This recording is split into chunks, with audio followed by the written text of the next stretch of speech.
Hello and welcome back. कसे आहात तुम्ही सगळे? आय होप की तुम्ही सगळे मस्त असाल, मजेत असाल आणि स्वतःची काळजी घेत असाल. चला तर मग आजच्या व्हिडिओला सुरुवात करूया. तर व्हिडिओला सुरुवात तर केलीच आहे. मी रांगोळी टाकत आहे दारामध्ये. छोटेसे 2 पावलंच काढत आहे, कारण तिथे अशी पाहिजे तशी स्पेस नाही आहे की रांगोळी अशी मोठी काढू. कारण या साईडनी तुम्हाला असा काळा ते ग्रेनाईट कापलेलं दिसत असेल, तर तिथे आमच्या ओनर आहे, त्यांनी तिथे कापून तिथे ठेवलं आहे. त्या तिथे रांगोळी टाकतात. तर या साईडने काही अशी स्पेस नाही आहे की मी रांगोळी काढू शकेल. तर तीच रांगोळी आम्हाला दोघींना पण होते आणि दोघींच्या पण दारांना शोभा देते. तर मी असे पावलं काढून घेत असते दारापुढे. थोडं छान वाटते. रांगोळी काढणं झालं की लगेच देवपूजा करायला आली, कारण आता मला बाकीचे पण कामं करायचे होते. म्हणजे स्वयंपाक बाकी होता आणि आज तशी घाई नव्हती. नाही तर माझ्या मागे सकाळची खूप घाई असते, कारण मिस्टरांचा टिफिन द्यायचा असतो. तर आज थोडं निवांत होतं. म्हटलं चला आरामात करूया. आंघोळ वगैरे केली, सगळे कामं आधी आवरून घेतले, नंतर देवपूजा केली.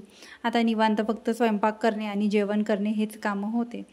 तर बरेच दिवस झाले व्हिडिओ आला नाही आणि आज मी बरेच दिवसांनी व्हिडिओ घेऊन आलेली आहे. तर छान वाटत आहे मला. व्हिडिओ मी आज घेऊन आली आहे तुमच्यासाठी. तर खूप छान वाटत आहे मला स्वतःलासुद्धा. आणि थोडे झाडं मी माझे दाखवत आहे. असे झाडं माझे छान ग्रो झाले आहे. असे छोट्या छोट्या बॉटल्समध्ये जे मला भेटेत सापडेल त्यामध्ये मी झाडं लावले होते आणि छान ग्रो झाले. खूप छान वाटत होतं झाडांकडे बघून. आणि मस्त पाऊससुद्धा बाहेर पडत होता. आणि इथे तुळस ठेवली आहे. तुळस पण तुम्हाला दाखवून देते म्हटलं.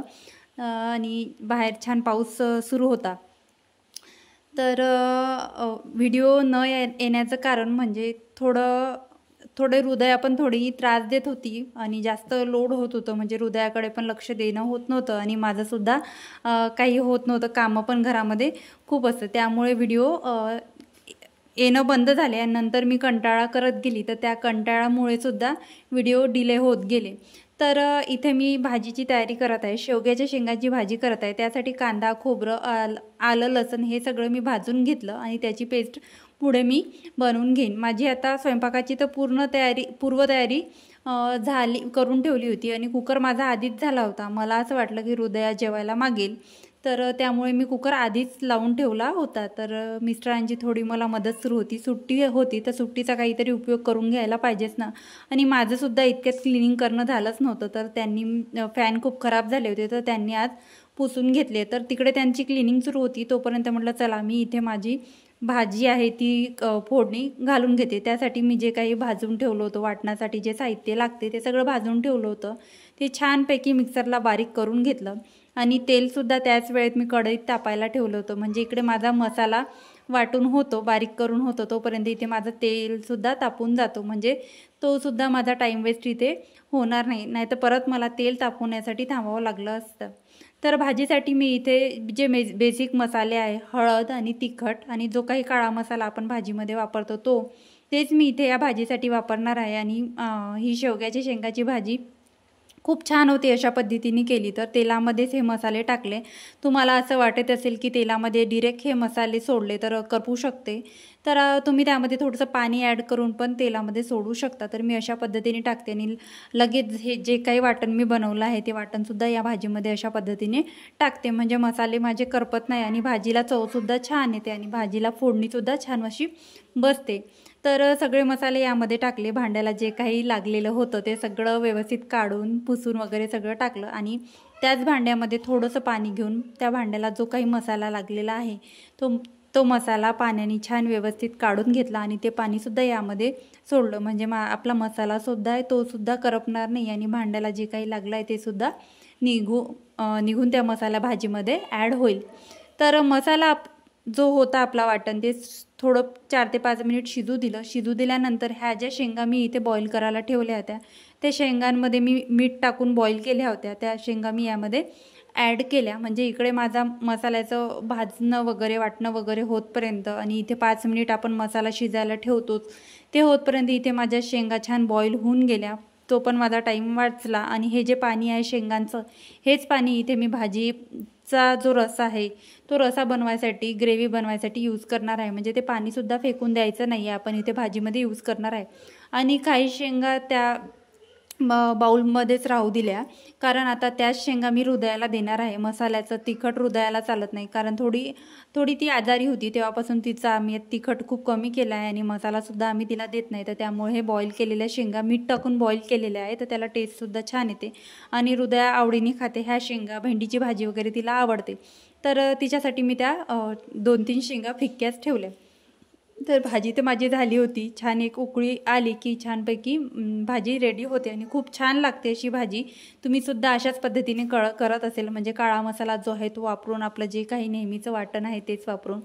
तर कसं आहे ना, व्हिडिओ कंटिन्यू मी आधी कंटिन्यू टाकले, तर त्यामुळे होऊ शकतं. ऑब्व्हियसली तुम्हाला सवय झाली होती माझ्या व्हिडिओची आणि मला तसे मेसेज पण आले, तू व्हिडिओ टाकत नाही आणि अगं तुझे व्हिडिओ बघायची ना आम्हाला सवय झाली आहे, आम्ही रोज वाट बघतो.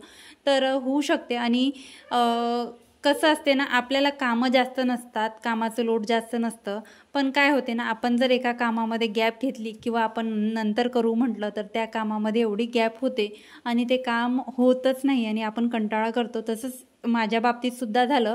मी आज नाही टाकू, उद्या नाही टाकू, आपण आज आराम करूया, उद्या आराम करूया. थोडा माझा हात वगैरे दुखत होता एडिटिंग करून, पण मला वाटत नाही की हा एवढा मोठा प्रॉब्लेम होता. तर त्यावेळेस मी कंटाळा केला. नंतर मग असं वाटलं की टाकूया करून गॅप होत गेली. नंतर आम्ही थोडं बाहेर फिरायला वगैरे गेलो आणि तिकडून आल्यावर थोडं आजारी पडलो, तर ती गॅप खूप अशी मोठी होऊन गेली आणि तिथून रिकवर व्हायला सुद्धा वेळ लागला. तर त्यामुळे सुद्धा व्हिडिओ म्हणजे व्हिडिओमध्ये खूप जास्त असा गॅप झाला आणि आजपर्यंत मी एवढा गॅप कधीच घेतला नाही, तेवढा माझ्या व्हिडिओमध्ये या दिवसांमध्ये गॅप आला. तर त्यासाठी खरंच सॉरी. तुम्हीसुद्धा व्हिडिओची वाट बघत होते आणि माझीसुद्धा लिंक तुटून गेली व्हिडिओ वगैरे बनवायची. तर कसं आहे ना, मला आता तुमच्या रिक्वेस्टेड व्हिडिओ आहे 1-2 मेकअपचा व्हिडिओ किंवा माझं चॅनल मॉनिटाईज झालं त्याविषयीचे व्हिडिओ तुमच्याशी मी शेअर करू शकत होती, पण आपण करतो म्हटलं तर आपल्याकडून करणं होते आणि कंटाळा केला तर आपण काहीच करू शकत नाही. तसं माझ्या बाबतीत इथे झालं. सांगायचं विसरली की मी इथे लच्छा पराठा बनवत आहे. म्हणजे पोळी आधी लाटून घेतली, लाटल्यानंतर त्यावर तूप लावलं, लावल्यानंतर त्यावर असं पीठ भुरभुरवलं, नंतर त्याचे बारीक बारीक असे कट केले, नंतर त्याचा गोळा करून ते पोळी अशी हलक्या हाताने लाटून घेतली आणि हा पराठा मी तुपामध्येच करणार आहे आणि तुपामध्येच भाजणार आहे. तुमच्या घरात जर लहान मुलं असेल तर ते असे जे पराठे आहेत ते आवडीने खातील. इथे भाजीला छान उकळी आलेली होती. तर हृदयासाठी मी हा पराठा केला होता आणि क्रिस्पी होऊ देते. तुपामध्ये छान शालो फ्राय करते आणि क्रिस्पी होऊ देते. जास्त प्रमाणात तूप घालते, कारण छान म्हणजे तूप असं हेल्दीच असते. तेलामध्ये करण्यापेक्षा आपण तुपामध्ये केलेला कधीही चांगला आणि नुसता जरी तिला दिला तरी ती खाऊन घेते. तर तुमच्या घरी लहान मुलं असेल आणि खायला साधी चपाती पोळी खायला कंटाळा करत असेल तर तुम्ही असा पराठा देऊन त्यांना देऊ शकता. थोडं युनिक वाटते आणि थोडं नवीन वाटलं तर लहान मुलांना खूप एक्साइटमेंट असते की नवीन काहीतरी दिलं, साधी पोळी देण्यापेक्षा नवीन काहीतरी मिळालं असं त्यांना वाटते. तर छान भाजून घेतला आणि दुसरा पण इथे पराठा लाटायला घेतला. व्हॉइस ओव्हर करताना सुद्धा हृदयाचं मध्ये मध्ये सुरू असतं. तुम्ही बघू शकता, तुम्हाला तिचा आवाज येत असेल. आणि दुपारचं झोपायचं म्हटलं तरी तिचा दुपारचा झोपायचा सुद्धा प्रॉब्लेम झाला आहे. झोपत सुद्धा नाही आहे, तर तिची झोपसुद्धा कमी झाली आहे. तर हे सुद्धा एक कारण होतं, कारण दुपारी जर ती झोपली तर माझं थंबनेल एडिटिंगसुद्धा होते आणि माझा व्हिडिओला व्हॉइस ओव्हर करणंसुद्धा होते. कारण दिवसभर जर व्हिडिओ शूट करते म्हटलं तर एवढं कंटिन्यू मी व्हिडिओ शूट किंवा व्हॉइस ओव्हर करू शकत नाही. कारण आधी हृदया दुपारच्या वेळेला झोपायची आणि आता एका ताईचं असं सुद्धा म्हणणं होतं की आधी तू कसं कंटिन्यू केलं, आता का नाही. तर हृदया आधी दुपारी 2 ते 3 तास झोपायची, त्यावेळेत मी माझं एडिटिंग व्हॉइस ओव्हर सगळं करायची. पण आता ती झोपत नसल्यामुळे हा प्रॉब्लेम खूप असा मोठा झाला. तर त्यामुळे सुद्धा गॅप आली, कारण ती जर दुपारी झोपली नाही तर मी व्हॉइस ओव्हर करत नाही आणि व्हॉइस ओव्हर जर व्यवस्थित झाला नाही तर व्हिडिओ काही छान वाटत नाही. तर बघू शकता तुम्ही बघू शकता हृदयाचा पराठा छान रेडी झाला आहे आणि शेवग्याच्या शेंगा त्यासोबत मिठामध्ये बॉईल केलेल्या खूप छान लागते आणि शेवग्याच्या शेंगा लहान मुलांना दिल्याच पाहिजे असं बॉईल करून. तर अशा पद्धतीने तुम्ही मुलांना दिलं तर खरंच मुलं आवडीने असे पदार्थ खातील. तर इथे हृदयाचं तर झालं होतं आणि आता इथे मी मिस्टरांसाठी सुद्धा जेवण वाढत होती, तर त्यांच्यासाठी सुद्धा एक पराठा केला होता आणि त्यांचं म्हणणं होतं की जास्त मला तेलातल्या असे पराठे देऊ नको हेवी. तर साध्या पोळ्यासुद्धा मी इथे टाकायला सुरुवात केली होती आणि एक असा पराठा बनवला होता आणि एक माझ्यासाठी सुद्धा पराठा मी बनवून घेतला, कारण मला खूप आवडतो असा. मला तुपातला सुद्धा आवडतो आणि तेलातला सुद्धा, तेल लावून सुद्धा आपण असा करतो ना, तो सुद्धा मला पराठा खूप आवडतो. तर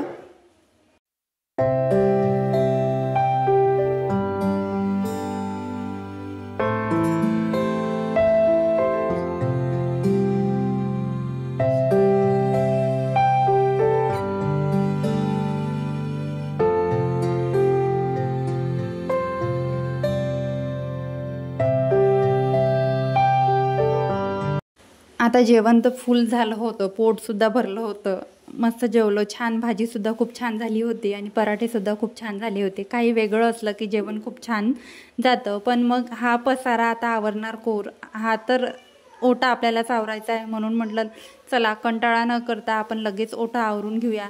काय होते ना, उन्हाळ्याच्या दिवसात काही टेन्शन राहत नाही भांड्यांचं. भांडे गॅलरीमध्ये ठेवले की भांडे अर्ध्या तासात किंवा 15 मिनिटात उन्हामुळे सुकून जातात, हवासुद्धा सुरू असते. आणि आता पावसाचं असं झालं, गॅलरी एवढी छोटी आहे आणि भांड्याचं जे टोपलं असतं ते पाणी असतं त्या भांड्यांमध्ये, तर ते सगळं पाणी बाहेर गॅलरीत ठेवते म्हटलं तर पावसाचं पाणी लागते, आणि आतमध्ये ठेवते म्हटलं तर आतमध्ये सुद्धा पाण्याने फरची खराब होते. तर आता एक कापड ते ठेवून मला भांड्याचं टोपलं ठेवावं लागतं, किंवा ओटा क्लीन करतपर्यंत मी भांड्याचं टोपलं बाहेर गॅलरीमध्ये ठेवते आणि ओटा माझा क्लीन झाला की लगेच ओट्यावर ते भांड्याचं टोपलं आणून ठेवते.